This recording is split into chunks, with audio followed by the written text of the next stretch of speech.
Good morning दोस्तों। मैं आपको आज आज के इस ट्रेनिंग सेशन में मैं आपको बताना चाहूँगा हमारा जो ये शार्क का एयर प्योरीफायर है वो किस तरह से फंक्शन करता है, हमारे घरों के लिए कैसे यूज़ में आता है। आइए आपको मैं दिखाता हूँ। सबसे पहले इस एयर प्योरीफायर के कुछ जो इसके प्रोडक्ट्स हैं किस तरह से ये फंक्शनिंग करता है, पहले मैं वो दिखाना चाहूँगा आपको। आइए एक बार देखते हैं हम ज़रा यहाँ पे। ये इसका ऑन ऑफ का स्विच है। इसके अंदर एक स्विच आती है जिसको कि हम जैसे हम ऑन करते हैं उसके बाद आप मोड पे आते हैं। 3 मोड होते हैं इसमें। अगर आप फ़ैन की स्पीड बहुत तेज़ रखना चाहते हो तो ये फास्ट मोड है। मोड को अगर आप प्रेस करते हैं तो आपका एक स्पीड हो जाता है बिल्कुल स्लो, और अगर आप फिर मोड को प्रेस करते हो तो एक मिडिल मोड हो जाता है जिसके अंदर में फ़ैन का स्पीड जो है वो मिडिल में आ जाता है।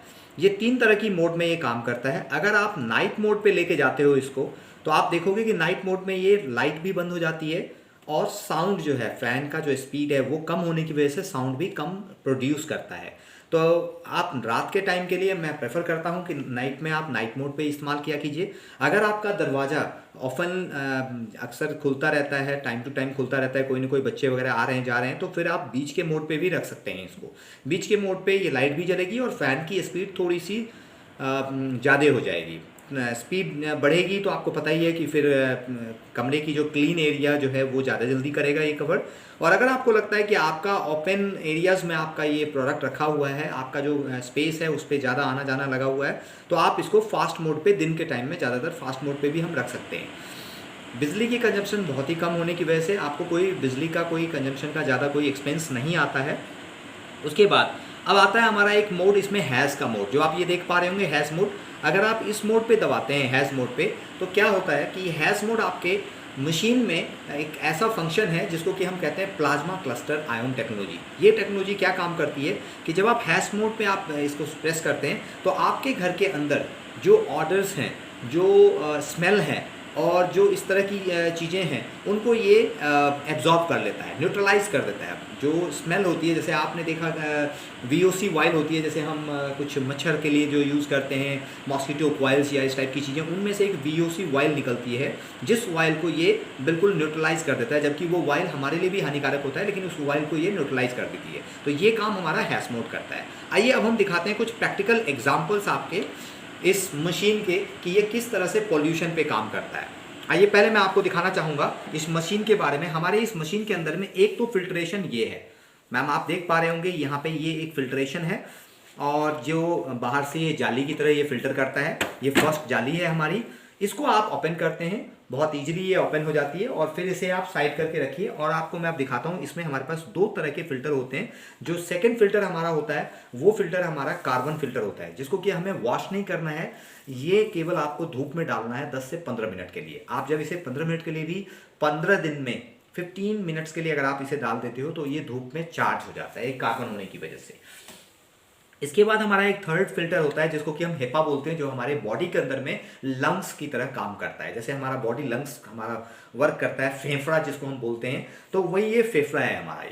ये हमारा इस तरह से काम करता है। इसको भी डू नॉट वॉश है, आप देख पा रहे होंगे यहाँ पे डू नॉट वॉश है। इसे भी वॉश करने की जरूरत नहीं, बस आपने इसे डस्ट पार्टिकल इसके अंदर जो एब्जॉर्ब हो जाते हैं उसको आपने रिमूव कर देना है। तो जैसे आप रिमूव करने के लिए आप इसे 2-3 बार आप प्रेस करते हो कहीं भी सतह पे, तो वो सारे डस्ट पार्टिकल यहाँ से निकल जाते हैं। अगर आप ब्रशेस से चाहो करना तो ब्रश से भी कर सकते हो, वॉशिंग नहीं करना है इसको आपने।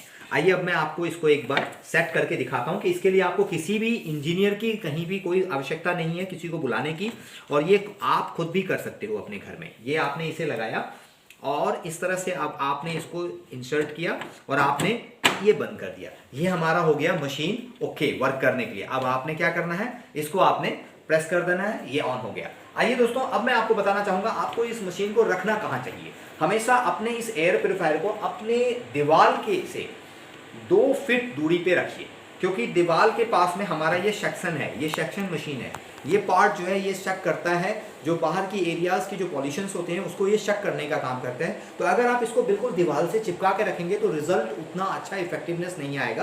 तो इसको हम सजेस्ट करेंगे कि आप इसको 2 फुट की दूरी को जरूर मेंटेन करें। और अगर आप इसे नीचे रखते हैं तो ये भी बहुत अच्छा रहता है। आप नीचे दीवार के मतलब अपने ज़मीन पे भी आप इसे रख सकते हैं, और ये बहुत ही हल्का वजन का होता है, तो आप इसे कहीं भी मूव भी कर सकते हैं, अपने साथ ले जा सकते हैं। और अगर आप इसे ऊपर रखना चाहते हैं ऊपर भी रख सकते हैं। ये हर एरियाज पे वर्क करता है। तो आइए दोस्तों, आज के मेरे इस छोटे से वीडियोस में मैं यही मैसेज देना चाहूँगा, ये मशीन हम सबको लेना चाहिए एयर प्योरीफायर की, क्योंकि आज के इस कोरोना के टाइम में भी ये बहुत अच्छा इफेक्टिवनेस है, क्योंकि कोरोना वायरस जो कोविड-19 जिसका साइज है 0.124 माइक्रोन्स का, ये उस वायरस को भी किल करता है। ये मैं या थ्योरेटिकली मैं कुछ नहीं बोल रहा हूँ, मैं लैब टेस्टेड बात बोल रहा हूँ। हमारा जो मशीन का लैब टेस्टिंग है 33 लैब्स का सर्टिफाइड है हमारा, और ये वर्क करता है वायरसों के ऊपर में। आज से पहले भी टीबी जैसी वायरस जब हम देखते थे, किसी के कोई खांसने की किसी को शिकायत होती है, तो वो वायरसेस जो है, जो हमें नहीं पता होता है, इनविजिबल होते हैं, वो दिखते भी नहीं है, लेकिन उसको भी ये किल करता है। तो थैंक यू दोस्तों, आज के इस वीडियो में मैं इतना ही मैसेज देना चाहूँगा। और आपने अगर अभी तक हमारा वीडियो सब्सक्राइब नहीं किया है, लाइक नहीं किया है, तो आप जरूर बेल आइकन को भी दबाएं, सब्सक्राइब करें। और अगली वीडियो में मैं आपको बहुत जल्दी अगली वीडियो बनाने वाला हूँ, जिसके अंदर मैं आपको दिखाऊंगा कि ये जो अपना एयर प्यूरीफायर है ये किस तरह से वर्क करता है, विथ डेमो मैं आपको दिखाने वाला हूँ। थैंक यू दोस्तों, विश यू वेल।